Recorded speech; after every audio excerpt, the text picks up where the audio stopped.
I had always been a fan of urban exploration, wandering through abandoned places, capturing the eerie silence, and uncovering the whispers of the past. But this city was different. It wasn't on any map, at least not the ones people commonly use. It was a name I stumbled upon while digging through old forms, a name that sent shivers down my spine the moment I read it. Veridin. The stories were sparse, but they all carried the same tone. Don't go there. Veridin wasn't just a forgotten city. It was a place people actively avoided. The few accounts I found spoke of strange disappearances, shadowy figures lurking in its alleys, and suffocating darkness that clung to you even after you left.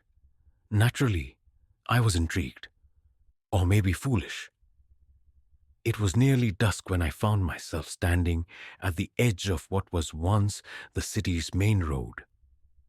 The first thing I noticed was the silence. Not the peaceful kind, but the type that presses against your chest, making it hard to breathe. The buildings loomed like forgotten giants, their windows shattered, their facades weathered by decades of neglect. Every step I took felt like an intrusion, like I was walking into a space that didn't want me there. The air grew heavier as I ventured deeper, and that's when I saw them. The alleys, narrow winding paths that seemed to stretch endlessly between the crumbling buildings. The light of the setting sun barely reached their entrances, leaving them cloaked in an unnatural darkness. I couldn't explain why, but I felt drawn to them, as if they were calling me. There was something about the alleys that felt alive. Every shadow seemed to shift when I wasn't looking, and the faintest sounds, soft whispers, the scrape of something against stone, kept pulling my attention. I told myself it was just my mind playing tricks on me, the result of being in such a desolate place. But deep down, I knew better. The first alley I passed was unremarkable, just a long stretch of cracked cobblestones and overgrown vines. But the second, it was different. There was something etched into the wall near the entrance, a symbol I couldn't quite decipher. It looked old, older than the buildings themselves, and yet it pulsed with an unsettling energy. Against my better judgment, I stepped closer. My flashlight flickered as I approached, casting erratic beams of light against the walls. That's when I heard it, the faint sound of footsteps, slow and deliberate, coming from somewhere deeper in the alley. My heart raced as I froze in place, straining to hear more. "Hello?" My voice came out quieter than I intended, barely more than a whisper. No response. Just the footsteps, now growing louder, as if whoever or whatever was in there wanted me to know they were coming. I don't know why I didn't run.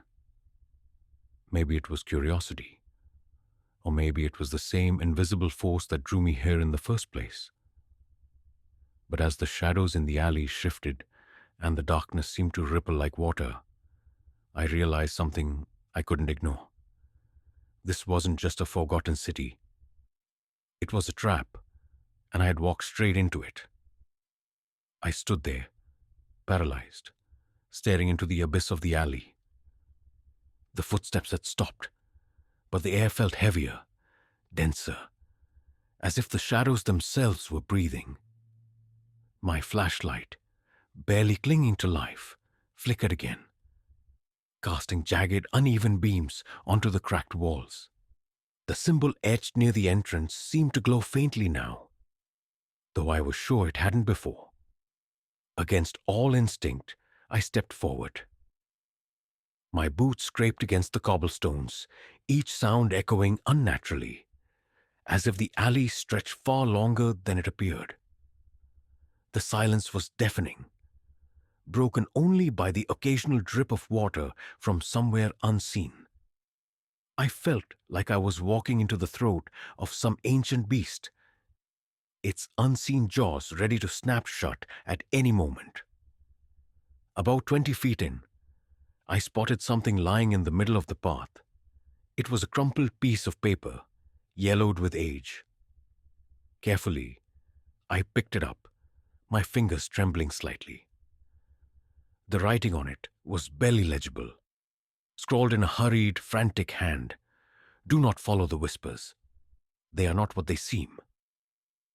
I barely had time to process the warning before I heard it. A faint, melodic voice, drifting through the darkness like smoke. It was soft, almost inviting, but there was an unnatural quality to it, as though it wasn't coming from a person at all. Help me. The voice echoed from deeper within the alley, and every fiber of my being screamed at me to turn around and leave. But something about it, something about the way it lingered in the air felt almost hypnotic. I took another step, then another, my heart pounding harder with each one.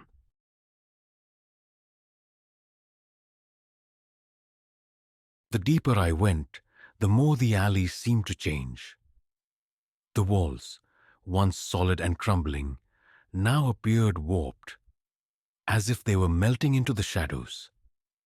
My flashlight's beam seemed to struggle against the darkness, its light barely penetrating more than a few feet ahead.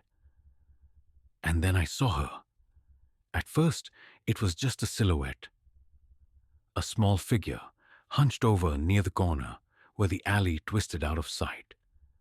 She was sitting on the ground, her back to me, her long hair matted and tangled. She wore a faded dress that looked decades old, its fabric torn and dirt-streaked. "Hello?" I called out, my voice cracking slightly. She didn't respond. Instead, she began to hum, the same haunting melody I'd heard earlier. The sound sent chills racing down my spine, each note seeming to sink into my skin like ice. "Are you okay?" I tried again, taking a cautious step closer. The figure froze. Her humming stopped abruptly, replaced by an eerie silence that stretched on for far too long. And then, with a slow, jerky movement, she turned her head to face me. I wish I hadn't looked. Her eyes were wrong, too large, too dark, and filled with something I can only describe as hunger. Her face was pale, almost translucent, and her mouth, it wasn't smiling, but it wasn't neutral either. It was stretched into an expression that felt all wrong, as if she was mimicking a human grin, but didn't quite understand how. "You shouldn't be here," she said finally, her voice layered with an unnatural echo. Before I could respond, the shadows around her began to shift and writhe, like living things. They stretched out toward me, and for a moment, I was frozen in place, unable to move or even breathe. And then she stood up. Her movements were sharp and unnatural, like a marionette being yanked upright by invisible strings. The shadows seemed to follow her, clinging to her form as she took a single step toward me. "Run," she whispered, her voice both a command and a threat. I didn't need to be told twice. I turned and bolted, my flashlight bouncing wildly in my hand as I sprinted back toward the entrance. But the alley wasn't the same anymore. The path twisted and turned in ways it hadn't before, the walls closing in tighter, the darkness swallowing the light of my flashlight. Behind me, I could hear her footsteps now, faster and heavier than they should have been. And over them that voice, her voice, echoing through the alley like a taunt. "You can't leave. You're already part of it." I don't know how long I ran, but when I finally burst out of the alley and onto the main road, I collapsed to my knees, gasping for air. The city was silent again, but the oppressive weight of the alley clung to me, as if it had marked me somehow. I looked back over my shoulder, expecting to see her standing there at the alley's entrance. But it was empty, the darkness staring back at me like a gaping maw. As I sat there, trying to steady my breathing, I noticed something in my hand. The crumpled piece of paper I had picked up earlier. But the writing had changed. This time, it read, "You should have listened." I sat on the crumbling sidewalk for what felt like hours, clutching the paper in my trembling hands. My mind raced, trying to make sense of what had just happened. Who or what was that girl? And why had the alley twisted and warped as if it were alive? Every instinct told me to leave, to get as far away from Veridin as possible. But something inside me refused to let go. Maybe it was pride. Maybe it was my insatiable curiosity. Or maybe it was something darker, something tied to the strange pull I felt toward this forgotten city. Whatever it was, I knew I couldn't leave without understanding what was really happening here. After a few minutes, I forced myself to stand, my legs still shaky from the encounter. I glanced back at the alley's entrance, now eerily still, as if it had been waiting for me to look. But I wasn't going back there. Not yet. If I was going to uncover the truth, I needed to start somewhere else. I decided to explore more of the city. The streets were a maze of decay, lined with abandoned buildings, whose broken windows stared down at me like hollow eyes. The further I wandered, the more I noticed the symbols. They were everywhere, etched into walls, carved into doorframes, even painted onto the cracked pavement. Some were faint and faded, while others looked freshly inscribed, their lines sharp and deliberate. At first, I thought they might be some kind of graffiti, but the symbols felt too deliberate, too ancient. Each one seemed to radiate a faint, almost imperceptible hum, as if they were more than mere markings. My search eventually brought me to what appeared to be a library. The building was surprisingly intact compared to the others, its grand double doors still standing tall, despite the layers of grime and ivy clinging to them. A part of me hesitated. What if this place was just as dangerous as the alley? But I pushed the thought aside and stepped inside. The air inside the library was thick with dust. The smell of rotting paper and mildew almost overwhelming. Rows of bookshelves stretched into the shadows, their contents barely discernible in the dim light filtering through the grimy windows. As I wandered through the aisles, I couldn't shake the feeling that I was being watched. Toward the back of the library, I found a desk covered in scattered papers and old leather-bound books. Most of the pages were illegible, their ink faded or smeared, but one book caught my eye. Its cover was black with the same strange symbol I had seen outside etched into its surface. The title was in a language I didn't recognize, but the moment I touched it, a jolt ran through me, like an electric shock. Flipping through the pages, I found drawings of the symbols, accompanied by what appeared to be explanations or rituals. The handwriting was uneven, as if the writer had been in a hurry or in distress. And then I saw it, a sketch of the alley I had just escaped. The accompanying text was written in English, though the words were jagged and uneven. The alleys are alive. They feed on fear, on those who wander too far. The girl is their lure, a fragment of what she once was. To escape their grip, one must find the source, the heart of Veridin. The heart of Veridin. My pulse quickened as I read the words. Was this the key to understanding the city, to breaking its curse? The book didn't offer much more detail, but it mentioned a location. A building near the city's center that once served as a town hall. Determined, I left the library and headed toward the center of Feridin. The streets grew narrower and darker as I went, the buildings leaning in as if conspiring to trap me. The symbols became more frequent, their hum growing louder in my ears. When I finally reached the town hall, I understood why it had been called the heart of Feridin. The building was massive, its once grand facade now crumbling but still imposing. Its entrance was marked by a massive version of the symbol, carved deep into the stone. Inside, the air was colder, heavier, as if the building itself were alive. The main hall was vast, its floor covered in a mosaic of the symbol that seemed to pulse faintly under my feet. At the center of the room stood a pedestal, and on it rested an object, a black, stone-like heart, about the size of a fist.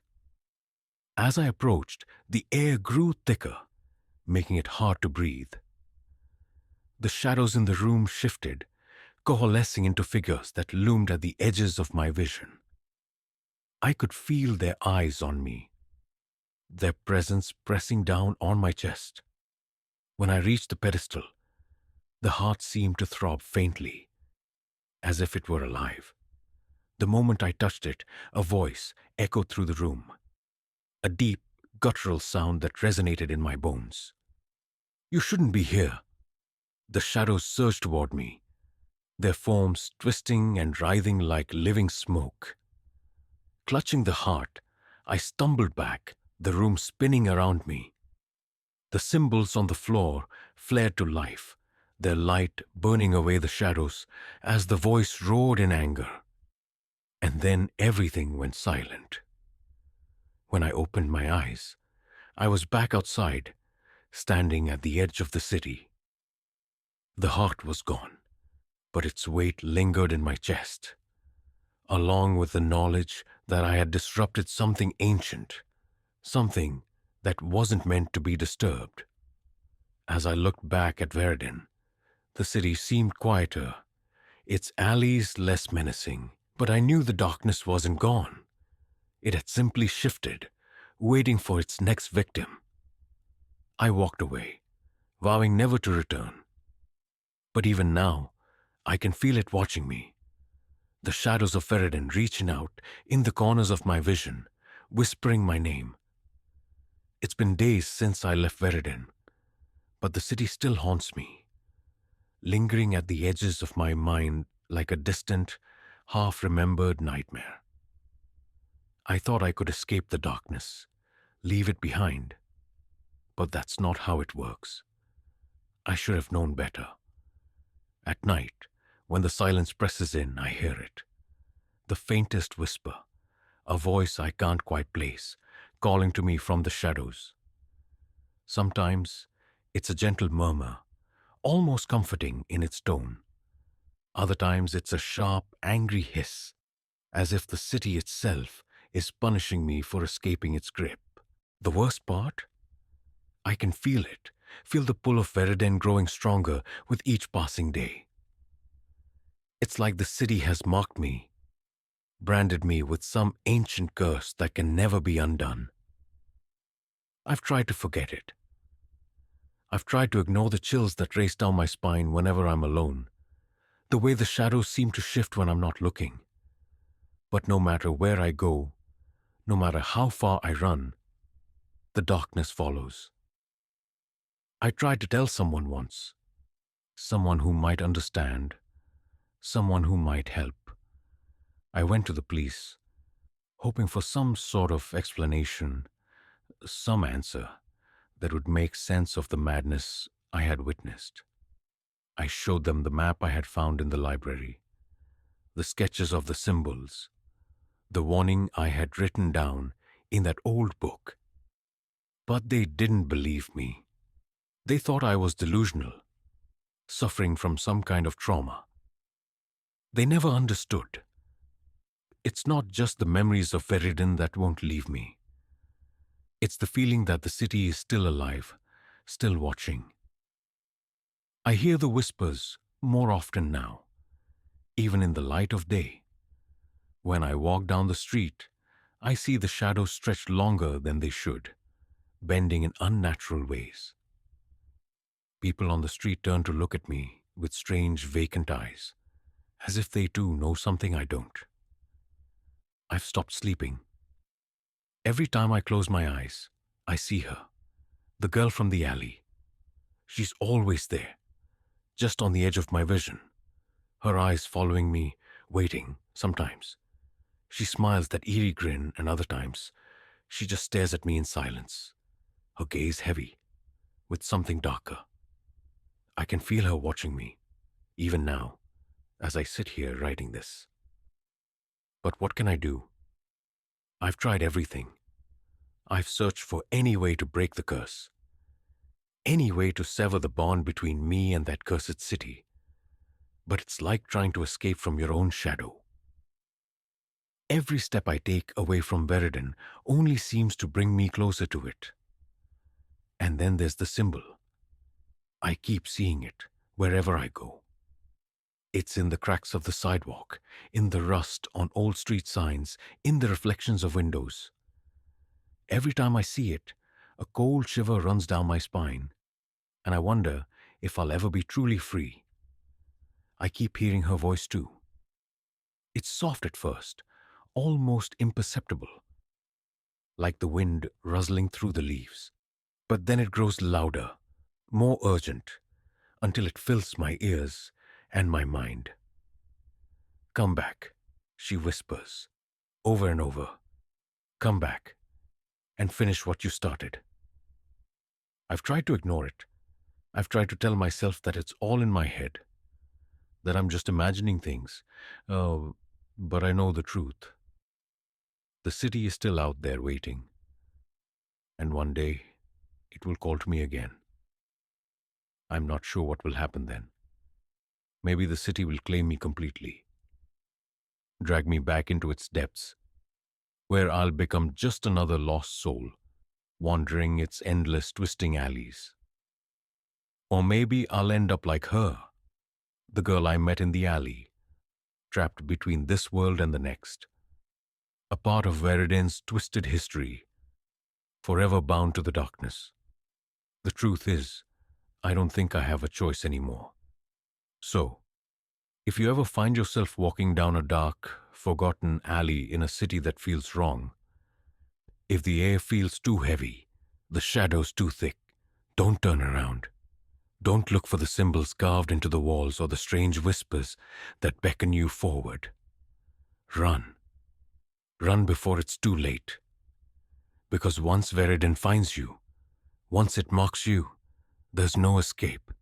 And believe me, it's always watching.